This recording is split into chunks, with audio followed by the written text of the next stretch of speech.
बरेच पेशंट माझ्याकडे येतात आणि म्हणतात डॉक्टर आमच्या मणक्यांमध्ये गॅप आहे. तर मणक्यांमध्ये गॅप म्हणजे नक्की काय, तर आज आपण जाणून घेऊ. नमस्कार, मी doctor Chandratej Kadam, endoscopic spine surgeon, Nashik येथे कार्यरत आहे.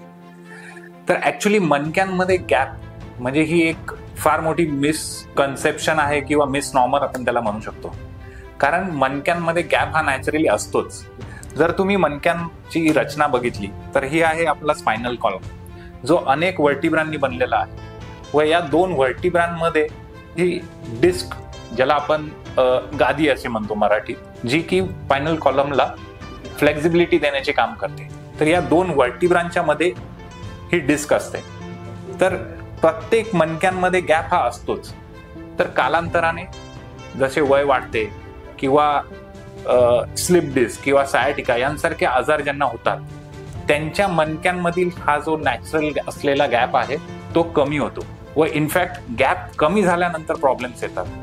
तर मणक्यांमध्ये गॅप आहे ही समस्या नसून मणक्यांमधील गॅप कमी होणे किंवा मणक्यांची हालचाल होऊन मणक्यांची पोझिशन बदलणे, ज्याला लिस्थेसिस असे म्हणतात, तर ह्या समस्या असतात. तर जनमानसामध्ये असलेल्या ही ढोबळ टर्म मणक्यांमध्ये गॅप असणे ही ऍक्च्युली एक मिसकन्सेप्शन किंवा मिसनॉमर म्हणू शकतो.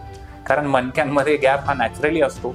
तो कमी किंवा जास्त किंवा चुकीच्या पद्धतीने मणके सरकल्यामुळे त्यामुळे ज्या समस्या होतात, त्यामुळे आपल्याला spondylolisthesis, slip disc, sciatica, cervical spondylosis यांसारखे आजार उद्भवतात. तर तुम्हाला देखील अशा काही समस्या असतील तर अवश्य संपर्क साधा. धन्यवाद.